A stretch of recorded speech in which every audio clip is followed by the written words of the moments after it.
quite hit that high note.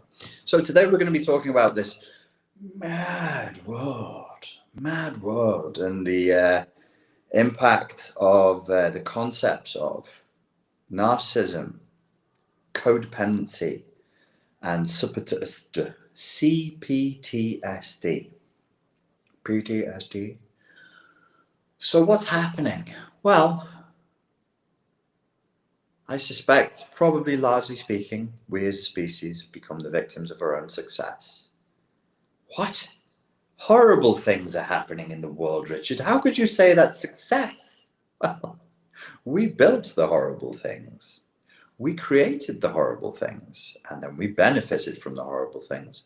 But we were not pure of heart when we built these towers and machines. We were not. We sought to dominate one another. We were driven by lust and greed. And now the things that we built to serve us have enslaved us. It is our karma, collectively as a species, to endure this terrible, terrible suffering. But here we are, thousands of years, tens of thousands of years, perhaps hundreds of thousands of years, crawling around in the dust and the filth, rotting desperately whilst plagued with our teeth falling out, dying of starvation and being eaten by jaguars, etc. Dreaming of some utopia, some Atlantis, some great oasis at the end of all this pain and hellish suffering that we endured as a species. My God, have no our claws are rubbish, our teeth are very small, our jaw is weak and small, our bite is tiny relative to the size of our heads, and when we do lock on to bite something, it's not like we can exert much force. Our backs are weak, our legs are weak, our toes cannot pick things up, and weirdly, all of our important bits and pieces for reproduction are on the front of our bodies. As men, if you are blessed, they dangle about. If you run after prey, they flop about. If you are a lady, you have pendulous breasts which flop about if you are running after some prey trying to kill it. Or if you are running from a predator. Think about something as simple. We are now hunter-gatherers, you and I. And we're on the savannas of Africa. And we're running to either catch an animal to eat it, or we're running away from an animal, which if it catches us, would eat us. And we have to jump over a log that has fallen down. Imagine a human being jumping over a log with its legs open, which is what is required for a human being to jump over a log, because we're upright with massive heads and we teeter about unbalanced. Walking has been described for human beings as an act of continuously falling and then righting the self. When a lion or a jaguar, who is either running away or running after us, jumps over the same log, they don't have to split their gait to do so. And if they did, their genitals still would not touch the log, whether they were female or male. Think about that. The genitals are at the back where they should be. They're protected. But on humans, they're on the front and they protrude forward. It's a terrible design. What a strange creature we are. So we needed tech. We needed progress. We needed to move forward because that's progress. And we're not fit for the environment as we were. We're awkward. Our balls get scraped when we jump over logs. Our outer labia get chafed terribly by nettles and things whilst walking around naked in the woods. It's no good at all. We need clothes. We need Gucci. We need Prada. We need shoes of all different types and styles and colors. So we created these things with our massive brains that grew in size at an accelerated rate of volume increase, unprecedented in any other animal. Completely unprecedented in any other animal. The volume size change. People always argue with me about this and they don't listen to what I'm saying. the volume size change, the amount it grew in how short a period, not necessarily the encephalographic quotient of the brain, but how quickly it grew in our evolution. Very, very rapidly, strangely rapidly, and our heads grew in size, commensurate with that growth. And so we need this stuff. We're not fit for the jungle and the savannas. We're not fit for that anymore.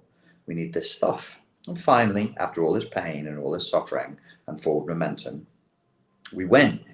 We have full bellies. We have warm environments. You can turn the temperature up and down. You can keep all of the animals in the jungle and things that bite and sting and pierce you at bay. You can use insecticide and kill them all thoughtlessly if you want to. And we won. We won. We finally arrived at the Eden we had dreamt for so long. And here we are. How are we doing? How is this success working out for us? This is success, folks. This is heaven. This is as good as it gets. How's it feel? How does it look? Why am I making this point? Why am I using these meandering examples? Because I'm trying to place us biologically, geographically, historically, somewhere in a narrative. Because in my sense of what is happening right now, there's something inevitable about all this. The population has exploded since 1850, where it was 1 billion, to 2021, where it's nearly 8 billion. That is a pretty heavy population explosion for an animal that has a massive impact on its environment in a way that no other animal comes close to. It's a huge explosion in the population. And what do we do to the environment that we're in? What do we do to this Garden of Eden? We dig it up. We shit into it. We put plastics and other, non-biodegradable items into the environment. And we shrug and we go, well, it's ours. We can do whatever we want with it. We shit and piss and burn and destroy and poison everything that is around us. And as the population has exploded in size, so has the size and the carrier capacity of all the shitters, poisoners, and burners. We need more stuff to keep it going. More and more things to be consumed just to keep us entertained, watching Netflix whilst receiving Uber Eats into our houses, into our laps, into our gullets, only to be shat out into a system that we know nothing about. Your poo magically disappears for the first time in human history. This is barely 150 years old, this level of technology. Yes, the Romans, but I assure you it's nothing like what we have now. You don't know where your food comes from. You never see its source, or very rarely. And you don't know where your waste goes to. You never see it disappear. We're completely alienated from life. We're completely alienated from, that's the essence of life. If you're not sure whether that's the essence of life, try not drinking water for 24 hours. Try going 48 hours without food. It will remind you of what the essence of life is. It will remind you how vulnerable we are, how much we need to consume to keep going, and how frequently. Because we're not terribly efficient creatures. We're not terribly well designed. We're rather useless without our guns and our couches and our televisions. So here we are in a world of guns and couches and televisions. How do we feel now that we've won, now that we've succeeded? Miserable. If it wasn't this, if it wasn't the thing that we are going through now, I'm 90% sure it would just be something else. And it would come within years, not decades. Another crisis. The unique thing about the thing that we're going through now is that it's global. Everybody in the world is on the same page. It doesn't matter how remote you are as a human being. You will have been touched in some material, tangible way by the current crisis. Everybody is touched by the current crisis to varying degrees and in different ways. But if it wasn't this one, it would be something else. When I was at university, I have to share with you, and I have to push you away to do that. You're too close to me. I'm counter dependent. Move back. No, my back is sore because I trained today. You know what you want to know I did? You asked, oh, you want me to talk about training? It was hex bar deadlifts. I haven't done them for a long time. My body is grateful, but my back is a bit whingy. Let me lean forward. As this progress moves forward and as things change at the rate at which they're changing, this kind of crisis that is global, that touches everybody all at the same time, becomes inevitable. When I was at university, I did study psychology. Naughty people online say I have half a degree in psychology. This is not true. If you want to check whether I have a full degree in psychology, you can look it up. It's quite easy to do. With the BPS, the British Psychology Society. But I am not proud of my degree in psychology. The only thing it taught me how to do that was particularly useful was to generate great cynicism for academia, great cynicism for the scientific process, but it did teach me how to read scientific papers. My degree in psychology was strictly behavioral. No Freud, no Jung, no talk of therapy, nothing wafty or woo-woo, no talk of helping people, strictly behavioral. But one of the things I studied that was an electable module was systems thinking. We talk about systems thinking very much, but it's actually a very useful paradigm for looking at the world.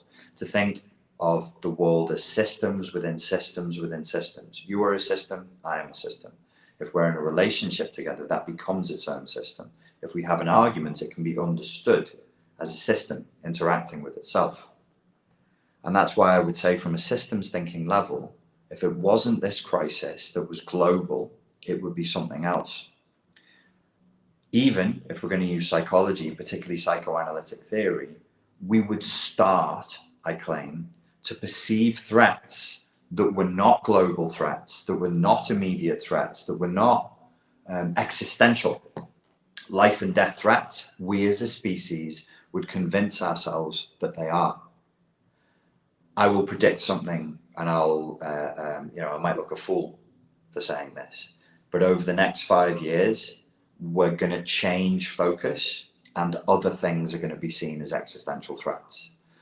Everything now, there's no going back, everything now will develop a hysterical tone and everything will become life or death now. In fact, that's not even a prediction. That's I know I'm a shit prophet because that's already happened. You could argue that's already happened. That's why every political debate has become life or death. Everything now will be seen through the lens of existential threat. This is me exerting self-control. I could keep talking on that, but let me just put that there. Everything now will be viewed through the lens of existential threat. We're 13 minutes in. Let me bring that to narcissism.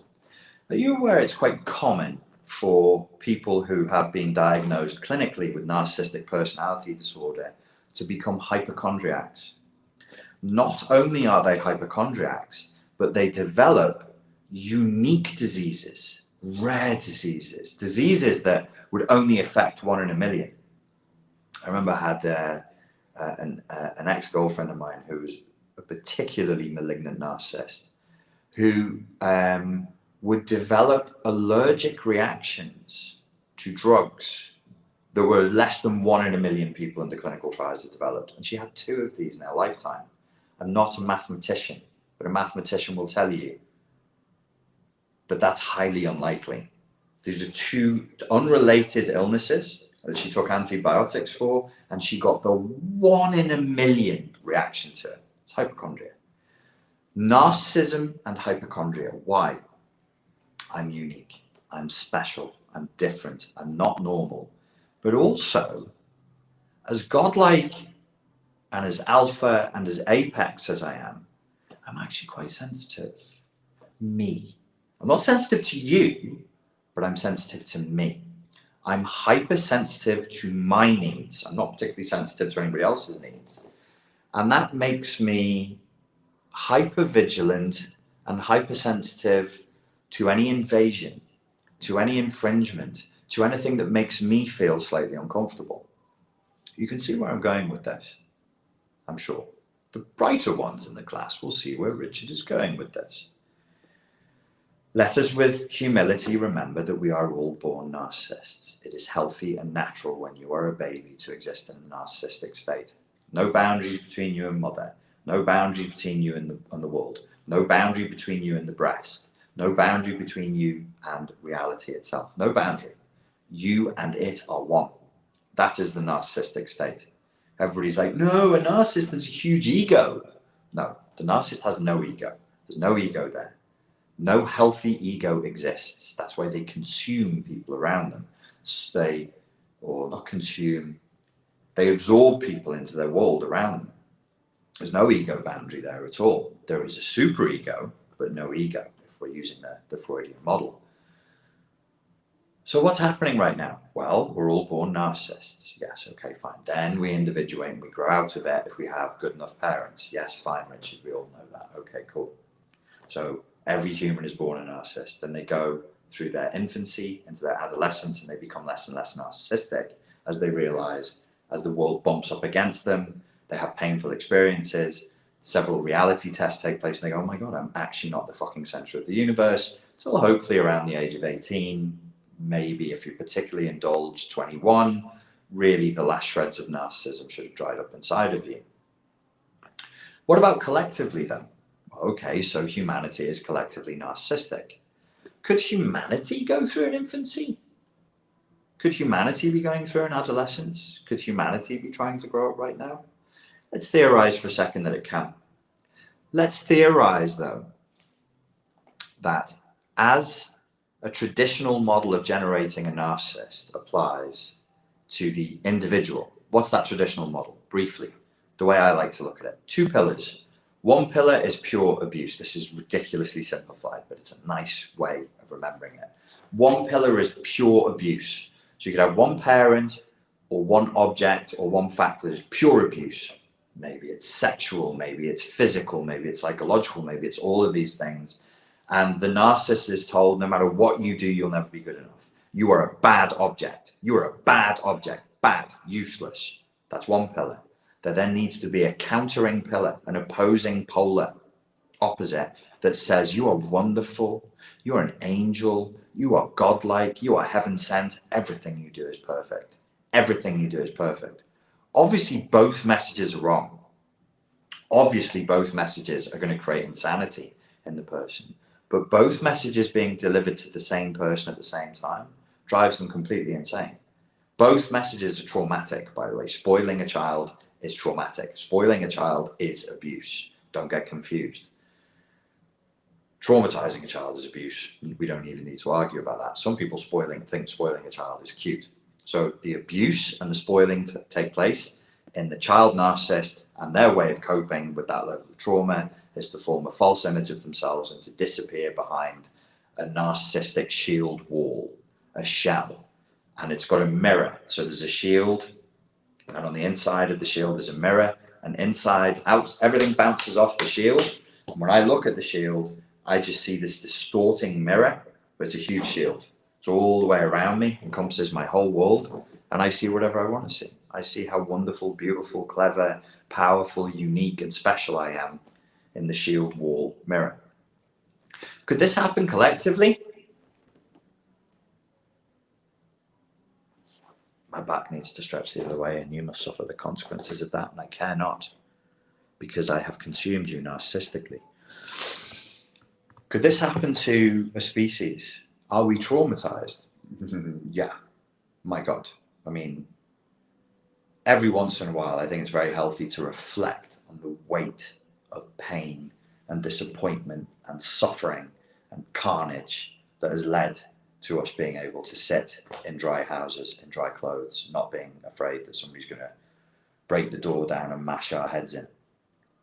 A lot of pain went into that. A lot of suffering went into that. Our standard of life now is far beyond the imaginings of royalty, of the richest people in the world just 150 years ago.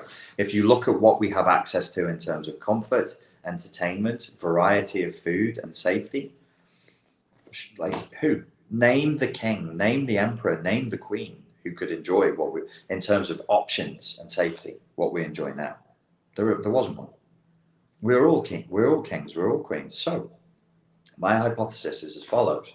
We as a collective are in this polarity, deep, deep trauma, horrifying trauma, and we're carrying it intergenerationally. You're carrying your grandparents' share. You're carrying your great-great-grandparents' share. My great-great-grandparents' shame for being paddies who came to this country and they were second-class citizens. They were just dumb mix.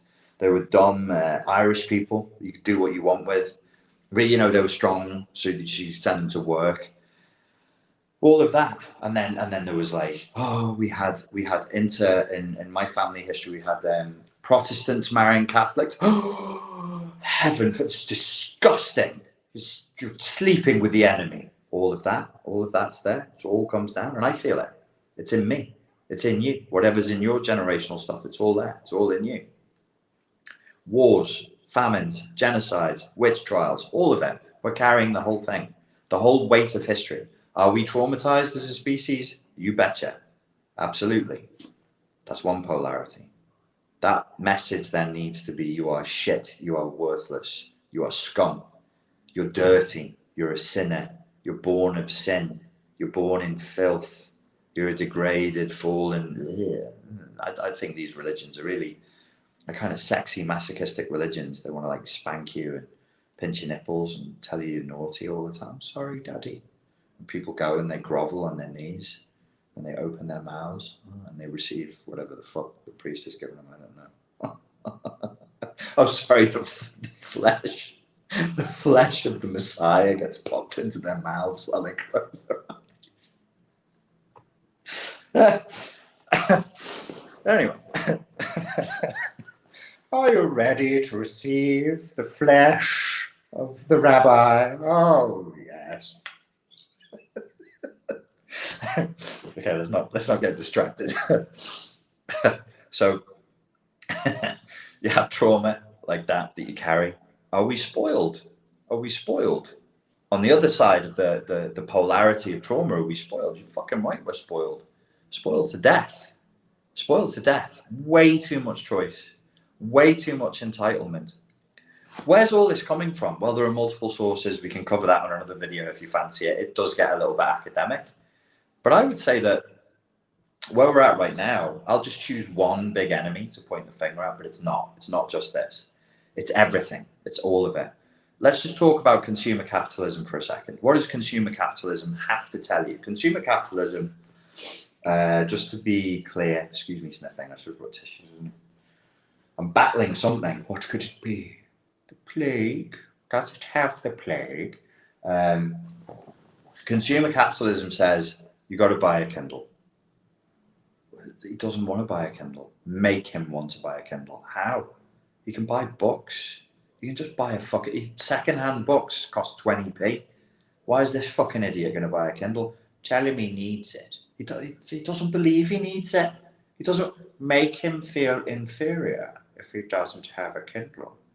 Well, he doesn't feel inferior. Make him feel inferior. I only know because my background since I was a kid was business, sales, and marketing. It was brainwashed into me. That was the family that I was in. American cassettes of men ranting at salesmen to motivate them and get them out there to sell more double glazing, to sell more timeshare, to sell more whatever it was, more vacuum cleaners, encyclopedias, and bits and pieces that people didn't need. That's my background. I know psychology, like behavioral psychology. I've forgotten most of that. The psychoanalytic stuff, it's self-taught. I do have a degree in psychology,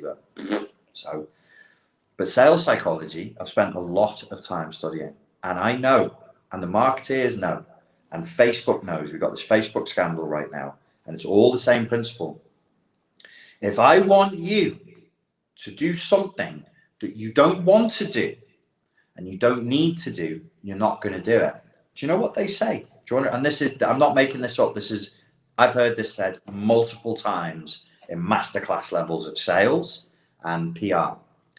Think of the average human being as a slug, stuck to their sofa, drooling, lazy, bored, flicking through TV that they don't want to watch, eating junk food, not wanting to do anything at all. If you want to get them off that couch and you want them to vote the way you want to vote, you want them to buy this Kindle, you want them to buy those trainers, trainers is English for sneakers, you want them to buy that cheeseburger, you want them to buy that shampoo, you've got to agitate them. You've got to agitate them. How's this feed into collective narcissism and us being stuck in an infantile space as a species? Modern marketing is not conspiracy theory. Ask any marketeer, they'll tell you if they're honest. Marketeers learn to push all your emotional buttons. If they can make you feel insecure, if they can make you feel inferior, if they can make you feel ugly, if they can make you feel stupid, if they can make you feel lost or greed or rage, they can get that slug off the couch to pick up the phone, put the credit card details in. I'm talking in the language that I was taught in. Get them to pick up the phone and put their credit card details in. Now they pick up the phone and the phone already remembers their credit card details because it's a computer, and they just push some buttons and they buy what you want to buy. But you must motivate people. Give them that shot of adrenaline. Make them want it. They don't want it. Make them want it. You're not buying stuff you need. None of us have been buying stuff we need since the 1940s, since the 1930s. We're buying stuff that we want. This is consumer capitalism. This is not, I'm a capitalist, but we're not talking Adam Smith capitalism. It's not fucking 1777. We're not like, well, I make shoes for horses. I make the fletchlings for an arrow. I make dresses. Yeah, great. In a town of 600 people. We don't live like that anymore. We're not in Kansas anymore, folks. It doesn't work like that, and it hasn't worked like that for a long, long time. This is another form of capitalism. This isn't noble. This isn't the honest trading, like, I can build you a table. I will shoe your horse, sir. Oh, my wife will make you a pie. Let us eat together, and you put shoes on my table, and I'll ride your horse. That metaphor got confused. It's not like that. It's a totally different thing. This is evil. It's really evil. And I say it's evil because of the following statement. It coerces people's will. And it's everywhere. Everywhere. It's in your children's education. It's in the food you eat. It's in every book you read. You can't watch a film without this fucking ideology being poured into it. It's everywhere. And you go, no. You're talking about politics. You're talking about ideology. I'm talking about consumer capitalism. Nothing happens without money, folks. There's no wokeism. There's no social activism. There's no politics. Forget all that shite. I got sucked into it, and I was wrong. It's all a facade. It's all fake. You withdraw money, or not just money. Well, okay, let's say it like this. There's money, gain, sex. You withdraw that, and all money buys all of them. You withdraw that, there's no more social activism. It goes. It will die overnight. We can't even be active for each other without the consumer capitalism operating inside of our heads. What are we going on about here, Richie? Let's bring it back to the mad world we live in and what to do about it and narcissism. Okay. I'm a marketeer, you're a consumer, you're born. There's no such thing as a marketeer. There's no such thing as that. It's PR agencies, it's think tanks, it's political think tanks, it's a whole interlocking system. Is it the fucking Illuminati? No, it isn't the fucking Illuminati. Stop with this shit. You want there to believe there's 6 men in a room in gowns wanking off into a pig's skull because that makes you feel like it's us versus them, and like there's a collective group who, if we just rose up, we could just hang them and it would all be over. This beast is a big beast, and it's in many things, and it's compartmentalized. It's clearly not unified. It's clearly not got one goal. It's got multiple conflicting goals, but it's a mass of highly complex interlocking systems moving in a direction. And let me assure you, the direction is not the dignity and salvation of humanity. The direction is not to make you more grateful for what you have. The direction is not to make you wake up tomorrow and go, my God, so good to breathe, so good to be alive. Thank you, God, gods, whatever you believe. Thank you, great grandfather of Earth, for this beautiful moon, for the beautiful bird song. I can touch the grass. I can hear the wind.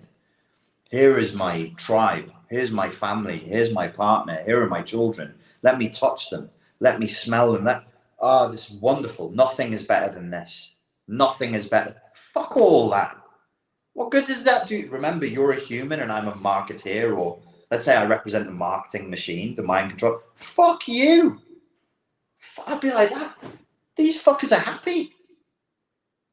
Make them buy a cheeseburger. They're not going to buy cheeseburgers. They're fucking hanging around, cuddling each other and smelling the grass or something, listening to birds singing. Can we tax them? No, you can't tax them for listening to the fucking birds singing. We can't do that. They'll fucking find a way eventually. It's useless for you to be happy. It's completely worthless for you to be content. You're full of gratitude, reverence for life. You love yourself. You love the earth. You love the people around you. That is my nightmare. And I'm not Illuminati. I'm not one guy. I'm not one family. I'm not one bank. It's not like that. It's a machine that we created because we were hungry, because we were traumatized, because we wanted safety, and we wanted, please let me abrogate responsibility like an adolescent. Like an adolescent. I hope I'm bringing these parts together. I can't have you happy. Can't afford it. The system collapses if you're happy. Who's going to fucking buy stupid sneakers for 800 quid from some daft rapper because he put his name on it? If they're happy, nobody's doing that. Nobody's buying brand new cars, like brand new BMWs, which you drive off the forecourt and it loses 30% of its value. If they're happy, nobody's doing that. Nobody's doing a lot of stuff if they're happy. There's a lot of stuff that human beings would just cease to do if they were content and satiated. The messages you're getting and the messages I'm getting every day is you're shit, you're worthless, you're a coward, you're shit, you're too fat, you're shit, you're too ugly, you're too stupid, you don't take enough luxury holidays. Everybody else is having a great time, but not you, you knobhead. All your neighbors and all your friends are having a fucking wonderful time, but not you, you fucking knobhead. It's not true, but that's what you're being told. Parts of you are smart enough to know it's not true, but you still feel like shit. This is not my conjecture. This is not some lunatic conspiracy theorist. There's scientific research out there that I've been talking about for years, but nobody's interested in, that confirms this. Whistleblower came out and said Facebook had some internal research that said that Instagram is damaging teenage girls. Internal research? Was that the same internal research that I was citing in a convention in 2018? It's been known. It is known, Khaleesi. Multiple scientific researchers have been saying this. Just go on Google Scholar and look it up. It's there. This isn't fucking news.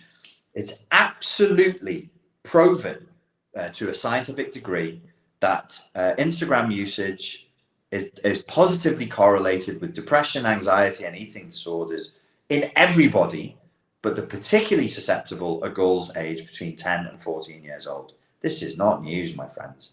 We've known for years. Do you know what they did about it? Nothing. Nothing. Nothing at all. They've done nothing about it. Why? Because it doesn't benefit me. I'm the machine and I need feeding. I need your children suffering. I'm Moloch, the great god Moloch. I need your suffering. I need your pain because you don't matter. We are not what count anymore. We're product. It would be like saying that we're slaves. Oh, we're slaves in a new digital plantation. We're not even fucking slaves. We're the cotton. We're the fucking cotton. We don't even have the dignity of being the slaves. We're the product. We don't matter at all. Bring it back to narcissism. Okay.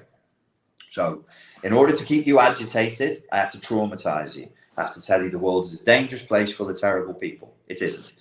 I have to tell you that people are awful, people are terrible, the world is shit, and everybody hates each other, and it's a dog-eat-dog world. Yeah, terrible things do happen, but I guarantee you in the majority of the world, that's a tiny minority of loonies who are narcissists and psychopaths themselves. So you have narcissists and psychopaths over-reporting on the terrible deeds of other narcissists and psychopaths and going, oh my God, look at what those lunatics are doing over there. Meanwhile, the whole rest of that country is just trying to get by the same way you and your family are.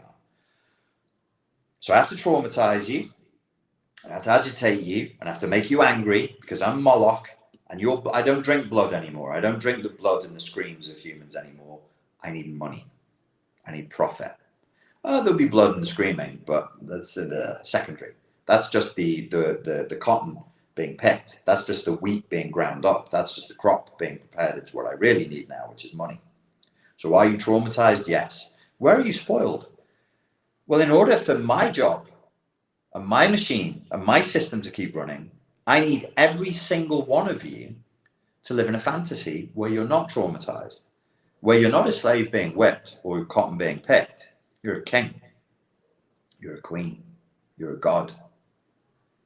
How the fuck are you going to convince people that they're a god when you're treating them so appallingly?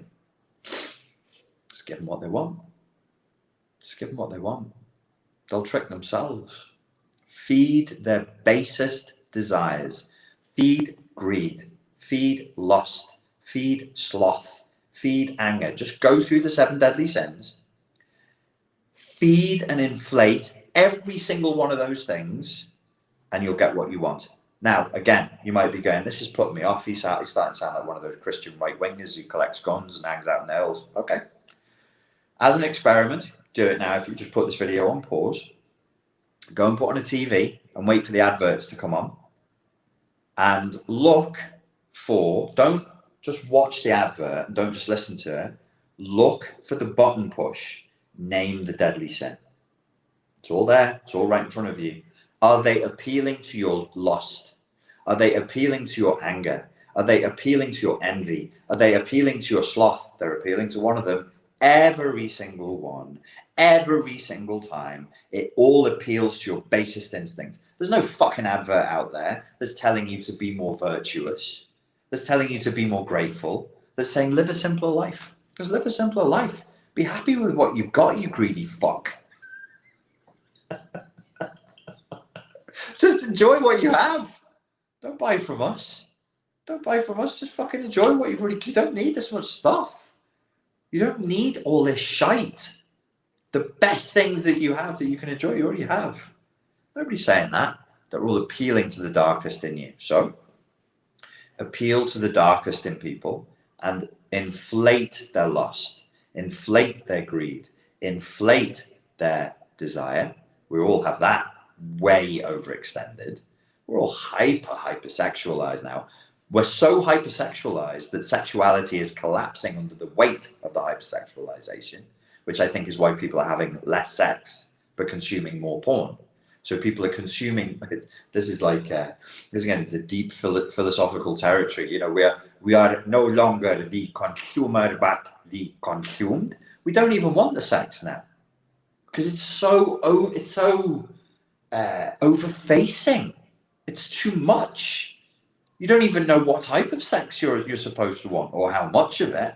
What am I allowed to have? Is this too much? Is this too? I don't know. How am I supposed to be doing it? How do I tick the boxes so I know I'm doing the right thing? What do I feel guilty about? Is there anything I should feel guilty about? And all of this breeds massive, massive entitlement, rigid hyper-individualism, selfishness, and massive entitlement. So what I'm claiming is we are now lost inside of a collective narcissistic delusion, and it's dangerous, extremely, extremely, extremely dangerous. Wouldn't matter if this wasn't the crisis. Pick a crisis. We are going to become riddled with narcissistic hypochondria as a species. This will pass, but the next thing that comes along, life and death. Everything will be life and death now. Everything is going to be an existential threat. Every political debate, they're going to kill us. Every environmental issue, it's going to kill us. Every viral or health related, or you fucking name it, it's going to be life or death. Why? Because we're falling into collective narcissistic injury, collective narcissistic paranoia, and collective narcissistic delusion. We are going to become the most we are going to become, like it's off in some distant fucking future. We have become and are in the process of becoming the most precious, hypochondriacal, narcissistic we've ever been in human history. Everything that you see that's happening now, if you're confused about it, you're bewildered, like Why are people so paranoid? Where's people's sense of resilience gone? With the generation, with 2 generations before us have responded this way to this level of threat? Could they have afforded to? There's a question for another day. Think about the economics of this. Think about the luxury, the fucking luxury of being able to respond to this threat this way. 100 years ago, simply would have been impossible. Simply would have been, couldn't just say to people, work from home. Just go home and work from home. That's not a thing. These are the responses of luxury. You need a degree of, a large degree of free money, free wealth. There just needs to be a chunk of money there to deal with it. This is all part of the same problem. You remember that kid? I don't even remember the name of the kid, but I remember that his solicitor, his lawyer, claimed that he committed terrible crimes because he had developed a new mental health disorder called affluenza. Affluenza. That this kid was so spoiled, there was so much affluence around him, so much luxury around him that had driven him crazy. I'll make the same claim, but I won't defend the species. But I'll make the same claim. Our species is now suffering from collective affluenza. We can only afford to be this such hypochondriacs and so hypersensitive because we're wealthy enough to do it. All of this shite with wokeism and political correctness can only exist and only be tolerated and only be, what do you call it? Entertained in extraordinarily wealthy countries. If we were really under threat and we were genuinely under attack, it would be one of the first things to get thrown to the wayside. If we were really facing a true existential threat, it would go by the wayside, but it hasn't, which tells you this is a kind of role play. And what I'm saying to you, but not, it's not, I'm not claiming, oh, it's a simulation. I'm not saying that there isn't a threat out there. There is absolutely a threat. And we even know where it came from. I mean, I don't even think that's not considered a batshit crazy conspiracy theory. We know where it came from. Most of us know what gain of function research is now. We wish we didn't, but we do. More and more evidence is coming out. This is nasty. This is a bad thing, for sure. But is and was our response proportionate? I'm claiming no. I'm claiming our response was hysterical, irrational, narcissistic. It was the response of a hypochondriac. It was a totally overblown, hysterical, and psychotic response, and continues to be. Though it is the little drama is subsiding slowly.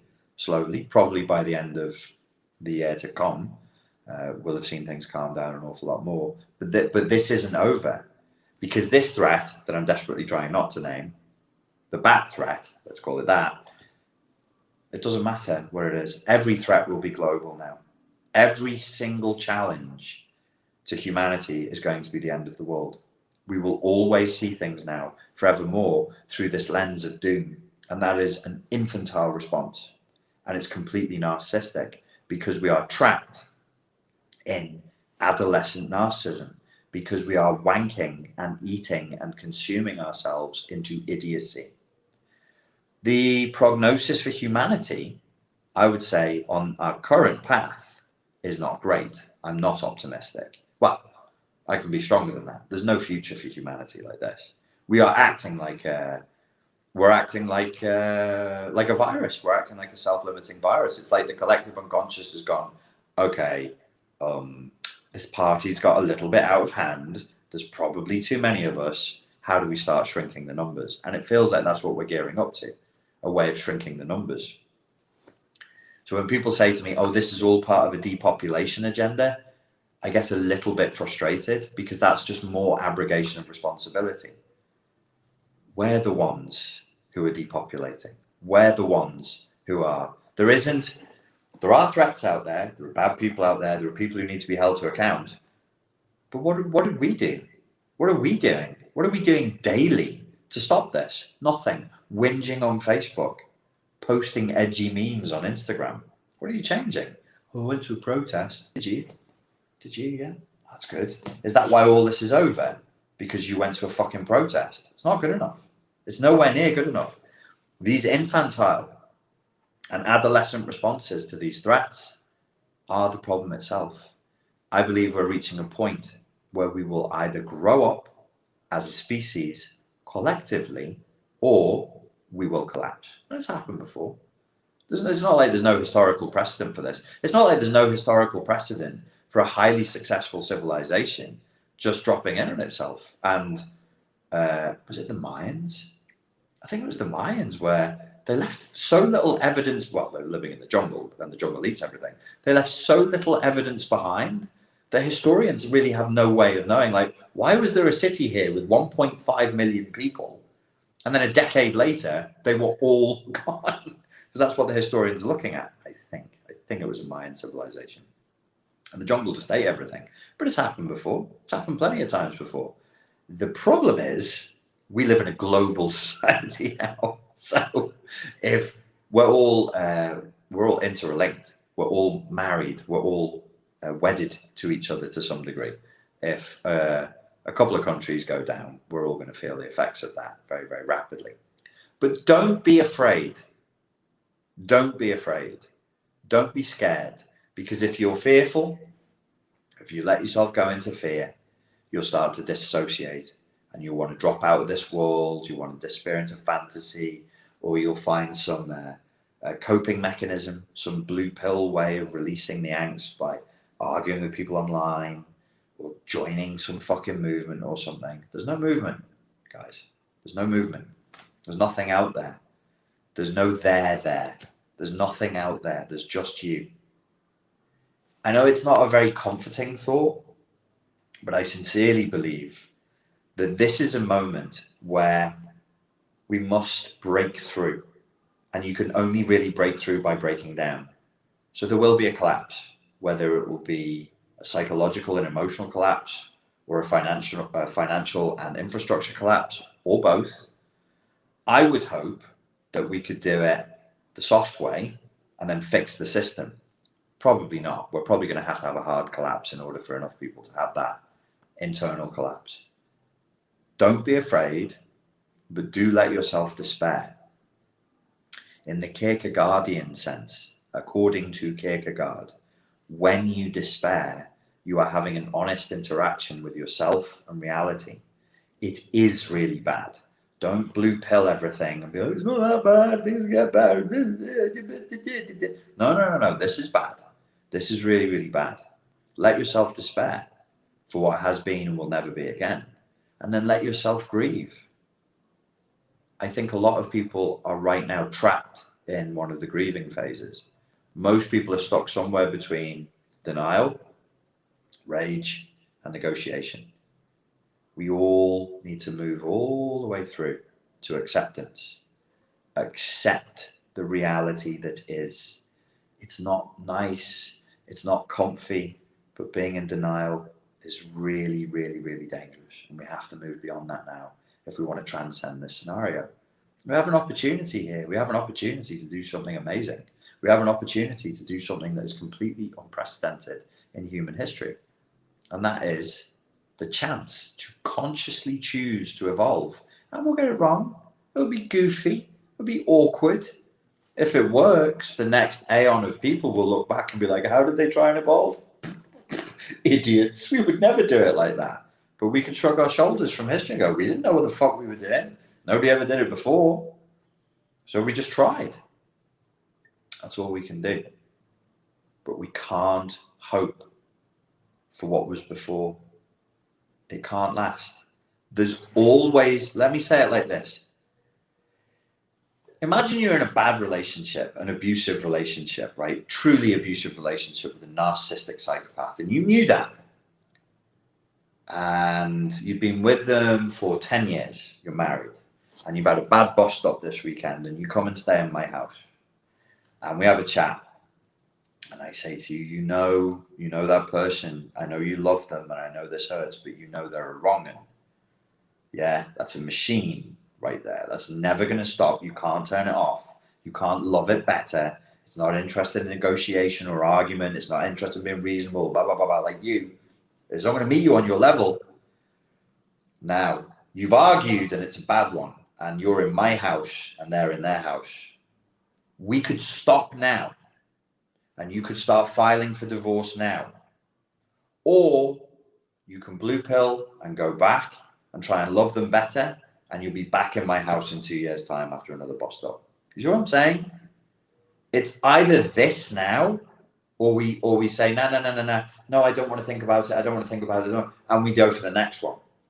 And if it's not that one, it'll be the next one. And if it's not that one, it'll be the next one. We're going to move from, let me get on the screen, so it's backwards. But that's weird for me. Okay, so we're here. We're going to end up, oh, that's so weird. We're going to end up here, no matter what. That's the ultimate destination, but we're in this place. Do you want to go like this, waste your time, be tortured, hope, oh, disappointment, you won't believe what he did to me this time, hope, oh no, he cheated on me again, hope, oh no, he banged the babysitter, hope, oh no, and then ultimately you end up over here, which was always your final destination? Or do you just want to do it now? I'd say let's just do it now. This crisis is as good as any other. Let's do what we need to do now. I talked for a long time, 51 minutes. I should do something about that. I'll take some questions now. Please keep them curt and to the point. Make them one question long and have them end in a question mark, please. There's a video that's about to premiere on this channel. It's on dissociation. And that's going to happen in 9 minutes time. So as soon as this video finishes, we'll go over there and I'll keep chatting to you in the chat box there. Roots Home says, hopium. Yeah, don't want to be addicted to hopium. Cat Marsh says, Pub Richard? I wouldn't mind. Your thoughts of this current third wave feminism?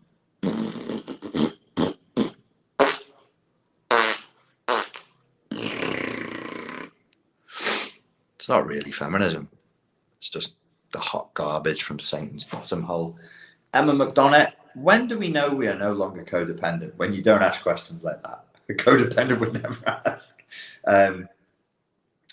If you can relate to another human being in an intimate context and not engage in the neurotic drive to overgive and to fawn, then you would know that you're not a codependent anymore. I have a course called Summoning the Self. It's excellent, if I may say so myself, which I may. I highly recommend it. Get the Summoning the Self course. It will help you to get out of codependency, and it will teach you to know when you're out of codependency. Sorry to everybody who's stuck in a nasty relationship right now. Is collectivism a neurotypical problem? Are you backwards asking me if I think it's a neurotic problem? It's just a way of organizing. I think it's just a way of perceiving the world. There might be a genetic component to it. I know that Nietzsche believed that there was. Some people lean towards collectivist solutions. I'm not one of them, because I believe the quote, which I can't remember right now, which is that madness is rare in the individual, but madness is extremely common in the crowds, which is why Douglas Murray named his book The Madness of Crowds. I think the original person who wrote the quote was called Murray. People in groups are dumb as fuck. You can quote Richard Brannon on that one. So I prefer individualist style solutions, but I appreciate the need for collectivism. So when there are other voices, I'll lean towards individualism. They can lean towards collectivism. We can find a solution in the middle.